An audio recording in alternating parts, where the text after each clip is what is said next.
So what game have you been up to? Because you wouldn't tell me, and I want to know. Mass Effect Legendary Edition. Oh, collects shit. the first 3 games in the Mass Effect series. One could call it a trilogy because Andromeda was so bad, but let's not go there. Mass Effect 1 originally released in November of 2007. The Legendary Edition was released in May of 2021. For this review, I played just the first one. So real quick, the story: on a brief mission, Commander Shepard and his crew are betrayed by the regional badass, a specter called Saren. While on this mission, Shepard has a terrifying vision that doesn't really make sense. When they all report back to the Citadel, the Council doesn't believe that Saren is a bad guy, so Shepard takes it personally and sets out to prove them wrong. I find it kind of funny that Mass Effect pulls a Halo here and takes random obscure objects and makes them titles with religious connotations and assumes that you know what they are talking about. You have the Matriarch and the Reapers and the Conduit. The difference here is that Mass Effect makes it easier because they have a giant codex that you can use to look up these titles and try to understand them. I read books when I want to read. I play games when I want to play. I do not play games to read books. So you say that as a Destiny fan. Yeah, I didn't read all that shit. I collected it all. I didn't read any of it. Yeah, I didn't read the codex. Shepard then commands the Normandy across space doing random jobs, even though time is of the essence. You gotta love that open world conundrum. Quick, we gotta get the bad guy after we collect all of the things. Find the bad guy before he succeeds in doing the bad thing. So the sound and music glitched off quite often, probably due to me leaving an area and entering the next area, which was only made even more obvious with a loading box. But otherwise, there were some solid space synths to set the mood for the whole game. There was some compressed audio, especially in the codex. There was a narrative voice that read the primary codex entries to you, or me, and it sounded like it was squished through a tin can. It was very much not stonks. The Mako's boost, the lander that you drive around on all the planets that you explore, the boost is so freaking loud compared to everything else. It would just drown out the music and everything. But besides all of that, the sound balance was mostly tolerable. Just a couple of small problems. Weapons sound freaking amazing. The weapons all sound the same. So every assault rifle sounds the same. Every pistol sounds the same, despite having different manufacturers. But it's a game from 2007. You can't ask for everything, especially the first one of the series. There's an emphasis on finding and buying the Normandy's quartermaster more licenses to sell Shepard more weapons from these different vendors and manufacturers, but they all sound the same. The Normandy uses some other ship in space to slingshot it to different solar systems, and the slingshot sounds awesome. It's so cool just being blasted across space. I was listening with nice headphones, and it had a fantastic bass rumble as the Normandy shot through space at light speed. The visuals, some of the cutscenes were eye-poppingly great. I noticed them mostly at the end of the game when shit exploding everywhere and it was the finale. There was a great space battle, and the lighting and graphics were fantastic. When the cutscene goes back to in-game engine, the characters in-game, there's a noticeable difference But that's just part of the pain of trying to repaint an old game. There were some egregious texture load-in tricks, most noticeable on snowy planets while exploring in the Mako. There were very obvious diameters around the rover to load in textures and then shadows. So everything would be like coated white, and then you'd drive forward a little bit and there'd be a rock shape, and then drive forward a little bit more and it would be shadowed. It was pretty rough on those snowy planets. But besides that, I mean, the sun that was shining on whatever planet you were on was always fantastic. There was, you had the lens flare like you're in a freaking J.J. Abrams movie, but it still looked great. The planets had different biomes, I guess you could call them. There were green planets and white planets and blue planets. It was quite nice. Nice. I threw this little joke in the visuals section. Our solar system still included Pluto, so a 10 out of 10 game of the year, baby. Let's go. Combat. Guns feel great, and they are very fun to shoot. This is a third-person shooter when you are actually in combat. Sometimes I had a hard time letting go of a wall to reposition because it's a cover shooter. It was nice. Trophy hunting taught me how to use all the biotic and tech special abilities.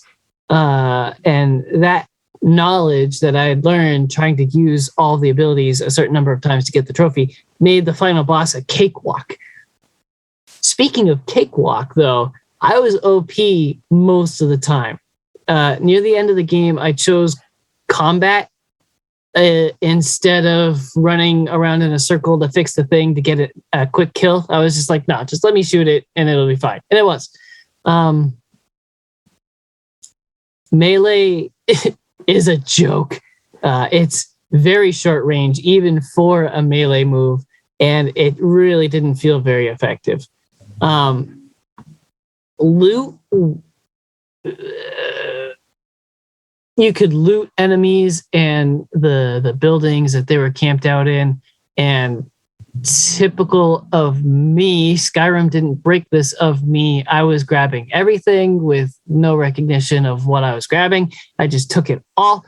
It really wasn't important until I got my ass handed to me in combat. So then I would just re-up everything, all the loadouts and mods and armor, and I'd be OP again. I had an issue with backpack space because I collected too much crap. I learned too late that mods for weapons and armor take up inventory space. So you can sell your crap for money or break it down into biogel. You have those two options. I was pretty much swimming in so much coin, it would have made Scrooge McDuck jealous. So about halfway through the game, I learned I should have been making more biogel from my more biogel from my crap. And that is because I made a drinking game out of one of the gameplay mechanics.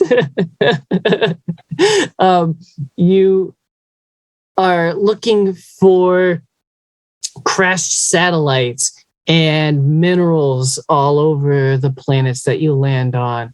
And you have to hack into boxes and toolboxes and closets and stuff, which probably hold loot. There's a lot of hacking in this game. There's no timer. There's unlimited retries. So every time I had to hack something, I took a sip of whatever I was drinking. It was probably not a good thing, but it made the game a lot more fun. It was such a mindless task, though. It really kind of brought down my experience because there was so much of it. However, that's what the biogel is for. If I had broken my crap down into more biogel, It was an easy press this button, spend so much Biogel, and it opens the thing for you. I didn't realize that when I was playing until it was too late.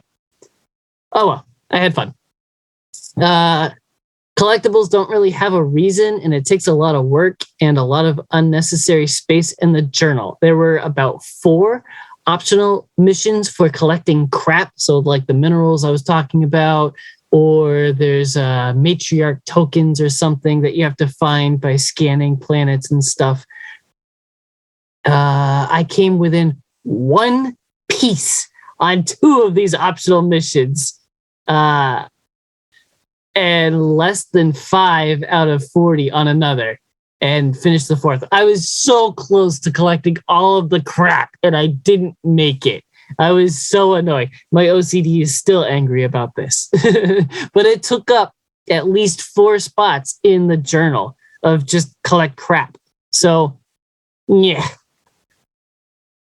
One of the collectibles was resources, metals, precious gases from planets, kind of like oil found anywhere but America.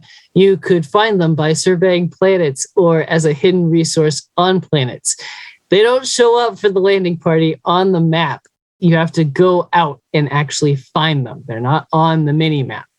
I thought that was pretty cool until it got old. It would have been cool to have an upgrade eventually, to have them show up on the mini map so I can finish finding these stupid useless rocks.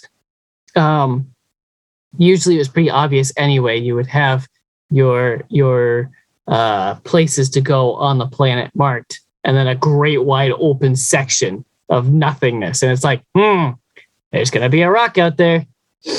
Clunky menus had me taking notes with pen and paper, marking down what solar system, what cluster, what planet, and what mission was related to it, just because the journal was really clunky and difficult to use. I really loved being hailed by the Fifth Fleet with random missions or distress beacons. I would fly to a new system and, hey, you just landed there. We got a call that somebody's in trouble. You should go save them. That was really cool. Initially, again, by the end of the game, it was pretty apparent how they programmed these calls to you. But game from 2007. I'm spoiled as a modern gamer. Some buildings like the Citadel and Novaria are built so large that they felt like I was playing an MMO on an empty server. Like, it was just, I gotta run so far through 2 loading zones to get to the door, to get to the character that I have to talk to. Like, are you kidding me? I get it. It's a big building. Some weird sections of the game have long loading doors, especially one in the Normandy. It took double or triple the time to load the area or to open the door because it's loading in the next area than all the other doors do in the ship. Also, there are loading boxes that freeze the game, most noticeably while you're exploring a planet in the rover, the Mako. I found it interesting that there's no way to increase your stamina or your running stats or to improve the Mako. So like the boost on it or the jump ability on it, like all those things stay the same as when you get them. The dungeons are copy and pasted. There's like 4 different building types that you run into, and the layout is exactly the same. They just change the obstacles, the walls that you hide behind or whatever. The level up system is pretty weird. There were 4 points per level up to 4 points per level up to a certain point. I think I hit like the level cap. And then after that, it was just 2 points per level up. I wasn't told I hit a level cap, but I don't know. It was kind of weird. There were 2 different times the Mako got caught on a flat surface for like 30 seconds. I thought my game crashed, but it was just a random glitch. It sounds like I'm complaining about the game. I freaking loved it. I played the whole thing in like 25 hours. I missed like 4 or 5 trophies. Like I really loved it. I don't want to come across as negative, but these are the things I found in the Legendary Edition. So just be aware. The companions glitched pretty often. They got stuck in rooms or behind walls, but I didn't really need them anyway because I was OP in combat. It was just weird. I would start some dialogue and they would show up next to me again, and that would fix that problem. Some felt useless as a landing party. So Shepard is strong in combat. He's maxed out in, so I say he, Shepard, you choose if you're male or female. I chose male because, of course, is strong in combat. That's all he has. So it's pointless to take someone else who splits their stats over combat or something else because I'm already really maxed out in combat. It was better to take a companion that has all their points in biotics or tech, so that it evened out the party. It didn't make sense to bring somebody that was 50-50. It takes a lot of menu swapping to outfit crew members properly to their strengths, depending on their stats, their build.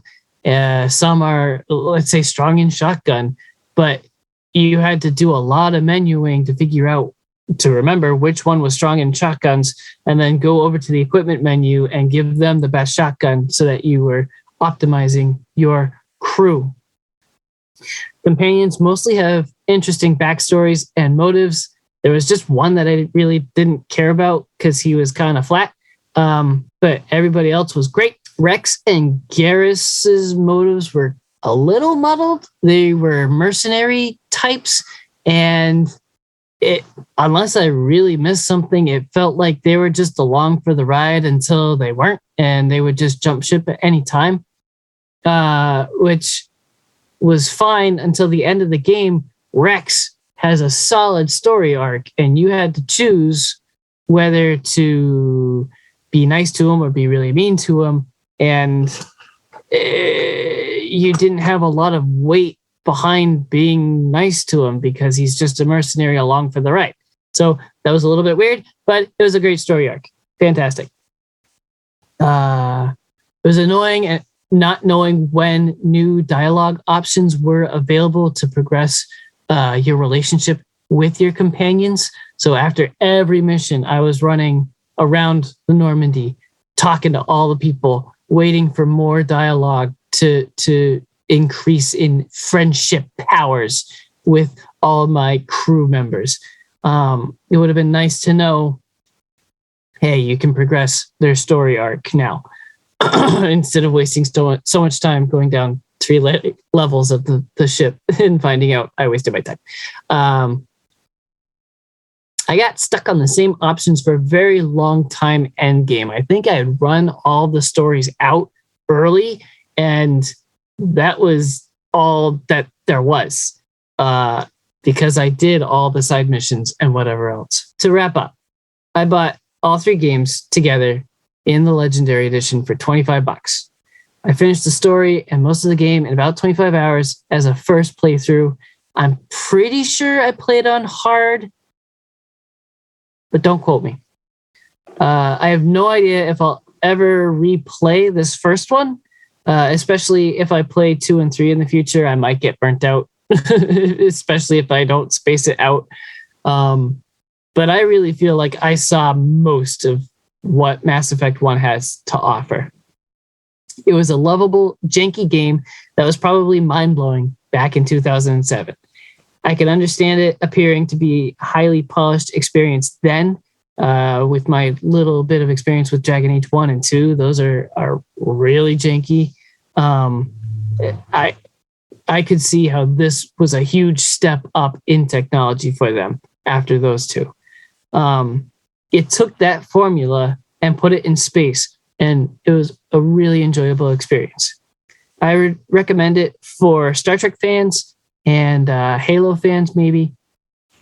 A recommendation would come with a warning, though. There are long stretches of time where you are talking and paying attention to politics or just running around exploring, wrapping up optional missions.